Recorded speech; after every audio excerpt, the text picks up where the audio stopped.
ኢትዮጵያን ወደ ተሳሊተ ሀገር እናሻግራት ሁላችንም በመደመር መድረሻችን ጫፍ እስከ ጫፍ እንዲሰማ ለኩሰው ይቀጣቀል የፍልሻማ ኮሪደር ልማት ማለት በጥልቀት ላየው በደንብ ለተገነዘበው ብልጽግና እንደ ብልጽግና ልማትን የሚያይበትን የልማት ፍልስፍናውን በደንብ አድርጎ መወከል የሚችል ኢኒሼቲቭ ነው።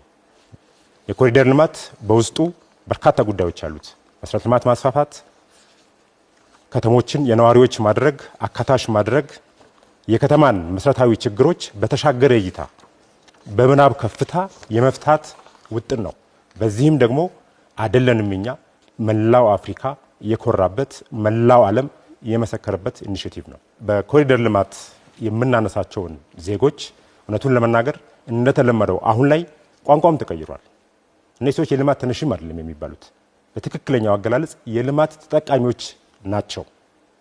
እነዚህን በኮሪደር ልማት ምክንያት የተነሱትን ሰዎች በተገቢው ክብር የዜጎችን ክብር በጠበቀ መልኩ ቀደም ሲል የነበሩበት ሁኔታ ከክብራቸው ዝቅ የሚያደርግ አይነት አኗኗር የሚኖሩ ዜጎች ነበሩ። እነዚህን በጣም በተጠና መንገድ በተገቢው ሁኔታ ወደ ሌላ ቦታ ተገቢውን የሆነ መሰረተ ልማት አሟልተን ቤት ሰጥተን ጥሩ የሆነ ኑሮ እንዲኖሩ ማድረግ ችለናል። ይሄን ደግሞ በስራናቸው ስራዎች የምታውቁት ነው።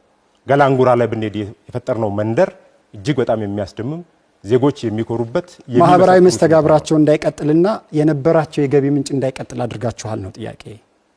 ያንን በተቻለ መጠን ለመጠበቅ እንሞክራለን። ይሄን ስናደርግ እንግዲህ መሰረተ ልማት ነው የምንሰራው፣ ከተማ ነው አፍርሰን እየገነባን ያለ ነው ፕራክቲካሊ። ይሄን ስናደርግ የሚኖሩ የማይመቹ ነገሮች አይኖሩም አንልም።